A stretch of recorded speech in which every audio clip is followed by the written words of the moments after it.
ತ್ರಿವರ್ಣ ನ್ಯೂಸ್ಗೆ ಸ್ವಾಗತ. ನಾನು BM ಹನೀಫ್. ಇದು ಹನಿ ಟ್ರ್ಯಾಕ್. ಪ್ರಚಲಿತ ವಿದ್ಯಮಾನಗಳ ಕುರಿತ ವಿಭಿನ್ನ ವಿಶ್ಲೇಷಣೆಗೆ ನಿಮಗೆ ಮತ್ತೊಮ್ಮೆ ಸ್ವಾಗತ. ಸ್ನೇಹಿತರೆ, ಬಿಜೆಪಿ ಪಕ್ಷದೊಳಗೆ ಒಂದು ದೊಡ್ಡ ಅಂತರ್ಯುದ್ಧ ನಡೆಯುತ್ತಿದೆ ಅನ್ನೋ ಸುದ್ದಿ ಹಬ್ಬಿದೆ. ಇದು ಹೊಸ ಸುದ್ದಿ ಏನೂ ಅಲ್ಲ. ಕಳೆದ 6 ತಿಂಗಳಿಂದ ಈ ಸುದ್ದಿ ಅಲ್ಲಲ್ಲಿ ಹೊಗೆಯಾಡುತ್ತಾ ಇದೆ. ಆದರೆ ಬಿಜೆಪಿ ಎಷ್ಟು ಶಿಸ್ತಿನ ಪಕ್ಷ ಅಂತ ಹೇಳಿದರೆ ಇಂಥ ಸುದ್ದಿಗಳು ಹೊರಗೆ ಬರದಂತೆ ಅದು ಬಹಳ ಯಶಸ್ವಿಯಾಗಿ ನೋಡ್ಕೊಳ್ತಾ ಇರುತ್ತೆ. ಹೊರಗೆ ಬಂದರೂ ದೊಡ್ಡ ಸುದ್ದಿ ಆಗೋದಿಲ್ಲ. ಆದರೂ ಈ ಸುದ್ದಿ ಸ್ವಲ್ಪ ಮಟ್ಟಿಗೆ ಬಿಜೆಪಿ ರಾಷ್ಟ್ರೀಯ ನಾಯಕತ್ವಕ್ಕೆ ತಲೆನೋವು ಉಂಟು ಮಾಡಿರೋದಂತೂ ನಿಜ. ಏನಿದು ಅಂತ ತಲೆ ಹೋಗೋ ವಿಷಯ ಅಂತೀರಾ? ತಲೆ ಹೋಗೋ ವಿಷಯ ಏನೂ ಅಲ್ಲ, ಮುಂಡಾಸ್ ಕಟ್ಟೋ ವಿಷಯ. ಅಂದರೆ ತಲೆಗೆ ಪೇಟ ಧರಿಸೋ ವಿಷಯಣ್ಣಿ. ಅಂದರೆ ಬಿಜೆಪಿ ರಾಷ್ಟ್ರೀಯ ಅಧ್ಯಕ್ಷರ ಮುಂಡಾಸು ಯಾರಿಗೆ ಈ ಸಲ ಕಟ್ತಾರೆ ಅನ್ನೋ ವಿಷಯ.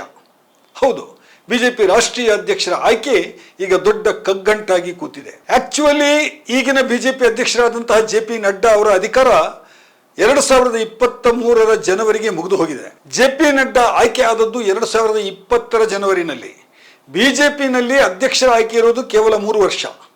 ನಡ್ಡಾ ಅವರ ಅಧಿಕಾರ ಅವಧಿ 3 ವರ್ಷ ದಾಟಿ ಇನ್ನೂ 2.5 ವರ್ಷಗಳ ಕಾಲ ಮುಂದಕ್ಕೆ ಬಂದಿದೆ.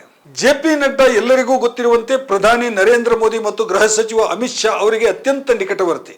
ಅಮಿತ್ ಶಾ ಅವರ ಉತ್ತರಾಧಿಕಾರಿಯಾಗಿ ಅವರು ಬಿಜೆಪಿ ಅಧ್ಯಕ್ಷತೆಯನ್ನು ವಹಿಸಿಕೊಂಡವರು. ಅವರನ್ನ ಅಧ್ಯಕ್ಷತೆಯಿಂದ ತೆಗೆಯೋದು ಸ್ವತಃ ಮೋದಿ ಅವರಿಗೆ ಇಷ್ಟ ಇರಲಿಲ್ಲ. ಆ ಕಾರಣಕ್ಕಾಗಿ ಅವರು ಈಗ 2.5 ವರ್ಷಗಳಿಗೂ ಹೆಚ್ಚು ಕಾಲ ಪಕ್ಷದಲ್ಲಿ ಅಧ್ಯಕ್ಷ ಹುದ್ದೆಯಲ್ಲಿ ಎಕ್ಸ್ಟೆನ್ಷನ್ ಪಡೆದಿದ್ದಾರೆ ಅನ್ನೋದು ಪಕ್ಷದೊಳಗೆ ಕೇಳಿ ಬರುತ್ತಾ ಇರುವಂತಹ ಮಾತು. ನಡ್ಡಾ ಅವರಿಗೆ 2 ಬಾರಿ ಎಕ್ಸ್ಟೆನ್ಷನ್ ಸಿಕ್ಕಿದೆ. 2024ರಲ್ಲಿ ಒಂದು ಕಾರಣ ಬಂತು. ಏನು ಅಂತ ಹೇಳಿದ್ರೆ ಲೋಕಸಭಾ ಚುನಾವಣೆ ಇದೆ, ಸದ್ಯಕ್ಕೆ ಬದಲಿಸೋದು ಬೇಡ. ಸರಿ, ಆಮೇಲೆ ಚುನಾವಣೆ ಮುಗೀತು. ಬೇರೆ ಪಕ್ಷಗಳ ನೆರವಿನೊಂದಿಗೆ ಬಿಜೆಪಿ ಮತ್ತೆ ಅಧಿಕಾರಕ್ಕೆ ಬಂತು. ಆಮೇಲೆ 2024 ಡಿಸೆಂಬರ್ ಒಳಗೆ ಹೊಸ ಅಧ್ಯಕ್ಷರ ಆಯ್ಕೆ ಆಗುತ್ತೆ ಅಂತ ಸುದ್ದಿ ಬಂತು. ಅದೂ ಆಗಲಿಲ್ಲ. 2025 ಜುಲೈಗೆ ನಡ್ಡಾ ಅವರ ಗಡುವು ಖಂಡಿತ ಮುಗಿಯುತ್ತದೆ ಅಂತ ಈಗ ಹೇಳಿದ್ದಾರೆ. ಈಗ ನೋಡಿದ್ರೆ ಅದು ಆ ಹೊತ್ತಿಗೆ ಆಗೋ ಹಾಗೆ ಕಾಣಿಸ್ತಾ ಇಲ್ಲ. ಹೊಸ ಅಧ್ಯಕ್ಷರ ಆಯ್ಕೆ ಹೀಗೆ ಕಗ್ಗಂಟಾಗೋದಕ್ಕೆ ಮುಖ್ಯ ಕಾರಣ RSS ಮತ್ತು ಬಿಜೆಪಿ ನಡುವಣ ಹಗ್ಗ ಜಗ್ಗಾಟ ಎನ್ನುವುದು ದಟ್ಟವಾಗಿ ಹಬ್ಬಿರುವಂತಹ ಸುದ್ದಿ. RSS ಮತ್ತು ಬಿಜೆಪಿ ಮಧ್ಯೆ ಕಳೆದ ವರ್ಷ ಸಂಬಂಧ ಪೂರ್ಣವಾಗಿ ಬಿಗಡಾಯಿಸಿತ್ತು. ಅದನ್ನ ಅರ್ಥ ಮಾಡ್ಕೋಬೇಕಿದ್ರೆ ನೀವು ಸ್ವಲ್ಪ ಹಿಂದಕ್ಕೆ ಹೋಗ್ಬೇಕು. ಬನ್ನಿ, ನಿಮಗೊಂದು ವಿಡಿಯೋ ತೋರಿಸ್ತೀನಿ ನೋಡಿ. जनता पार्टी किसी को सब्सक्राइब नहीं करती है. भगवा does not mean Bharatiya Janata party. Bharatiya Janata party means सबका साथ, सबका विकास, सबका विश्वास, सबका प्रयास, और हम उसको लेकर के चले हुए हैं. ಇದು 2024 ಜೂನ್ ನಲ್ಲಿ JP ನಡ್ಡಾ ಅವರು ನೀಡಿದಂತಹ ಸ್ಟೇಟ್ಮೆಂಟ್. RSS ಬಿಜೆಪಿ ನಡುವಣ ಸಂಘರ್ಷದ ಒಂದು ಝಲಕ್ ಇಲ್ಲಿದೆ. ಇಲ್ಲಿ JP ನಡ್ಡಾ ಹೇಳ್ತಾರೆ, ಭಾರತೀಯ ಜನತಾ ಪಾರ್ಟಿ ಯಾರಿಗೂ ಚಂದಾದಾರರಾಗಿಲ್ಲ. ಭಗವಾ ಅಂದ್ರೆ ಭಾರತೀಯ ಜನತಾ ಪಕ್ಷ ಅಲ್ಲ, ನಮ್ದು ಸಬ್ಕಾ ವಿಕಾಸ್ ಸಬ್ಕಾ ಸಾಥ್ ಅಂತ ಹೇಳ್ತಾರೆ. ಅದೇ ಸಂದರ್ಭದಲ್ಲಿ ಇಂಡಿಯನ್ ಎಕ್ಸ್‌ಪ್ರೆಸ್ ಪತ್ರಿಕೆಗೆ JP ನಡ್ಡಾ ಅವರು ಒಂದು ಸಂದರ್ಶನ ನೀಡುತ್ತಾರೆ. ಅದನ್ನು ನೋಡಿ. ಈ ಸಂದರ್ಶನದಲ್ಲಿ ನಡ್ಡಾ ಅವರು ಹೇಳಿರೋದು ಇನ್ನೂ ಇಂಟ್ರೆಸ್ಟಿಂಗ್ ಇದೆ. ಅವ್ರು ಹೇಳ್ತಾರೆ, ಆರಂಭದಲ್ಲಿ ನಮ್ಮ ಪಕ್ಷ ಅಷ್ಟು ಪ್ರಬಲವಾಗಿರಲಿಲ್ಲ. RSSನ ಅಗತ್ಯ ನಮಗಿತ್ತು.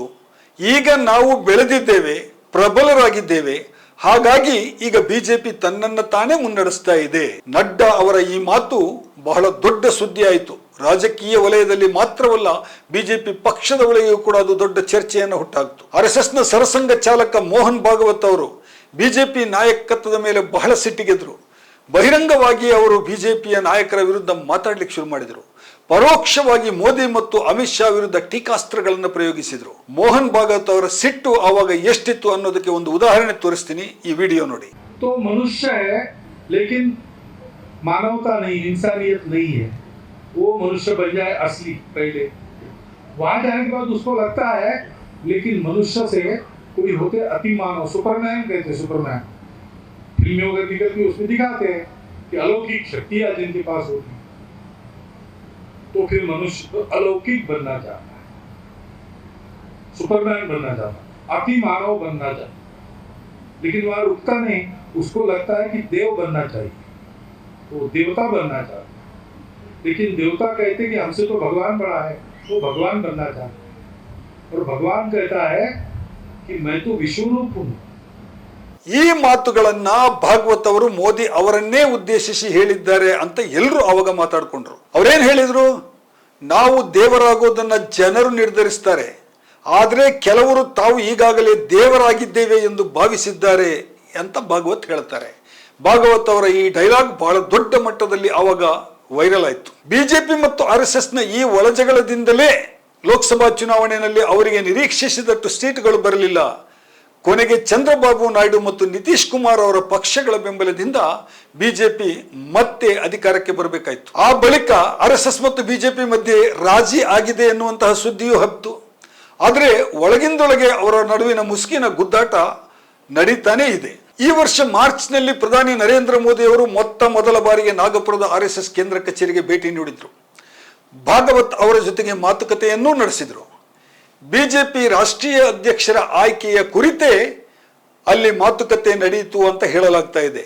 RSSನ ಅಭಿಪ್ರಾಯ ಕೇಳಲಿಕ್ಕೆಂದೇ ಮೋದಿ ಅವರು ನಾಗಪುರಕ್ಕೆ ಭೇಟಿ ನೀಡಿದ್ರು ಎನ್ನುವುದು ಕೂಡ ಸುದ್ದಿ ಆಯಿತು. ನಾಗಪುರದ RSS ಕಚೇರಿಯಲ್ಲಿ ಇಬ್ರು ಏನ್ ಮಾತಾಡಿದ್ರು ಅನ್ನೋದು ಬಹಿರಂಗ ಆಗಲಿಲ್ಲ. ಆದ್ರೆ ಬಿಜೆಪಿ ಅಧ್ಯಕ್ಷತೆಗೆ ಮೋಹನ್ ಭಾಗವತ್ ಅವರು ಬೇರೆ ಒಂದು ಹೆಸರನ್ನ ಸೂಚಿಸಿದ್ದಾರೆ ಎನ್ನುವ ಗಾಳಿ ಸುದ್ದಿ ಹರಡಿತು. ಈಗ ಈ ಭೇಟಿ ಮುಗಿದು 2.5 ತಿಂಗಳಾಗಿದೆ.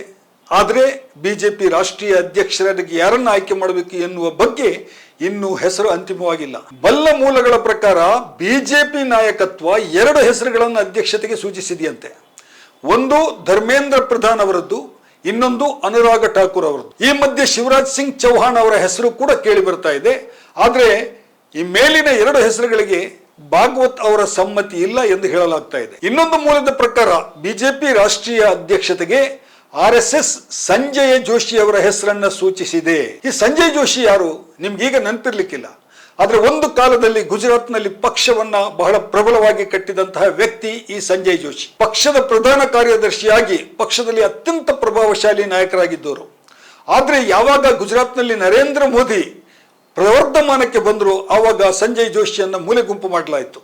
ಮೋದಿ ಮತ್ತು ಜೋಶಿ ಅವರ ನಡುವಿನ ಭಿನ್ನಾಭಿಪ್ರಾಯ ಬೆಳೆದು ಹೆಮ್ಮರವಾಯಿತು.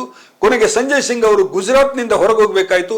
ಪಕ್ಷದ ಮುಖ್ಯ ವೇದಿಕೆಯಿಂದಲೂ ಕೂಡ ಅವರ ಹೆಸರು ಕಣ್ಮರೆಯಾಯಿತು. ಈಗ RSS ಸಂಜಯ್ ಜೋಶಿ ಅವರ ಹೆಸರನ್ನ ಪತ್ತೆ ಪಕ್ಷದ ಮುಖ್ಯ ಹುದ್ದೆಗೆ ತರಲು ಯತ್ನಿಸ್ತಾ ಇದೆ.